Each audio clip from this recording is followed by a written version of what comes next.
So hyper Bitcoinization is the same as hyper deflation. Yeah, you could say that. And as I view it, there can only be one deflationary currency. It's a winner take all game, of course, because if there are more than one, uh, it wouldn't really be deflationary.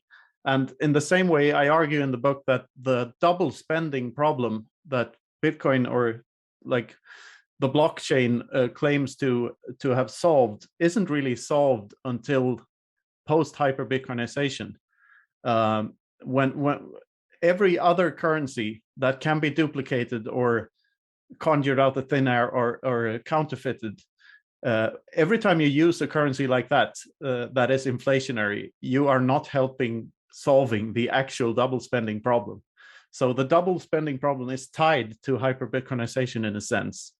So I try to explain these ideas and explore them to their explore the idea vectors to wherever they lead me. And So in other words, when yeah, you look at these other altcoins as they're known, or fiat money, or even gold, they become derivatives of Bitcoin, but eventually that derivative market disappears. since it's a purely informational element, and this is what blurs out the line between the uh, the mental and the physical in a way. So, and this is what upsets so many people when I tweeted yesterday that Bitcoin does not consume energy, but it converts and stores it. Many of the physics what's the word? Well, people that care a lot about physics think I go against all common sense and the laws of thermodynamics and Yeah, let's everything. talk about that for a But second, because what you're describing there sounds more like physics and less like chemistry. And so if you're saying that Bitcoin is dematerialization and perfect deflation, it's almost like you're saying it's anti-money versus money. yeah, that's one way of putting it. What I'm trying to get across is that everyone is underestimating the SAT squeeze, because you have 8 billion people and 21 million Bitcoin, of which 90% have already been mined. So eventually people will lose Bitcoin over time. So the percentage of Bitcoin that will come off market because people hodl them or lose them or whatever will just be enormous. The actual amount of Bitcoins on the market To information, and the energy is being converted into a different form of information. It never stops being information. Number one, and how does this relate to the uncertainty principle? Certainly, you're saying that it's yeah, there because we observe it to be there, therefore it exists. And a lot of people say that's the definition of money. If people think it's money, it's money. well, that's the definition of everything if you go deep enough, because now you're in the quantum physics realm, where at the deepest layer of reality, you have something called the Higgs field, where there's a vast ocean of uncertainty. And until you measure a particle, if it exists or not, it's in a qubit state, which is both a 0 and a 1 at the same time, both true and false. But as soon as it's measured, it turns into one of these states. This is I'm talking about the Planck length now, the smallest unit of information there is in the universe. So even physical objects, everything is just made up of information at its core.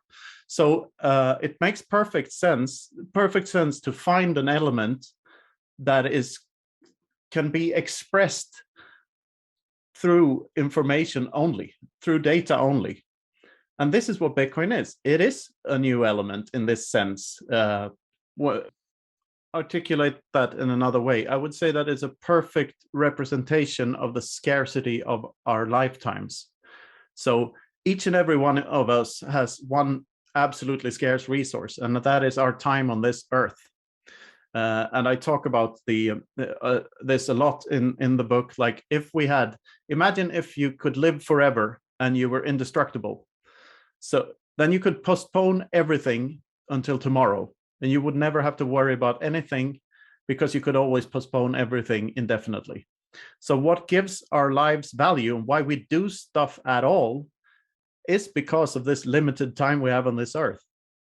So in in that sense, I think the thought of an afterlife is an existential money printer, if you will, because money is supposed to be a representation of that time. And so I argue in the book for Bitcoin being the perfect representation of the scarcity of all our lives. And it's not only our lives, but our children's lives and our grandchildren's lives. So once you realize how huge this idea is, yes, I do think it drives something. It changes you more than you can change it, definitely. And I also argue in the book for it being in a symbiotic relationship with you. It does start to bleed into the common consensus in terms of what represents value. So I think another problem with the dematerialization of money versus, let's say, objects and material wealth is that people tend to associate their value with their material goods. If you're saying that Bitcoin is more physics than chemistry, and that it's part of the dematerialized infinite present that we are going to gravitate toward, then the idea of values change as well. So how will our values change in this environment? Yeah, that's a good question. I mean, every deliberate human action is preceded by a value judgment. So everything we do in life, before we do it, we decide that that's the most valuable thing for us to do right now. Like right now, I value talking to you guys more than going into the kitchen and making myself a sandwich. That might not be the best of compliments, but it illustrates the thing I'm talking about. Like every action is preceded by a value judgment, and maybe this is a roundabout answer to your question, but I think in time people will value Bitcoin more because it's such a perfect representation of this scarcity of time. And I think Bitcoin's price, as Jeff Booth says, it's a lagging indicator of people's understanding of money or people's understanding of values. So when you talk about that symbiotic relationship between the individual and Bitcoin, what about Bitcoin and the global, the society and the fabric of everything monetary and financial and economic? So one can't help but notice that there's a great deal of entropy and disintegration happening in the world, whether it's all the lockdowns, the pandemics, the wars, the money printing. It seems that there's a lot of chaos when you look outside the world of Bitcoin Twitter, for example. You look out there and you just go, oh my God, like what is going on? Did Bitcoin cause that to happen? Did it accelerate that timeline? It was inevitable, I'm assuming, but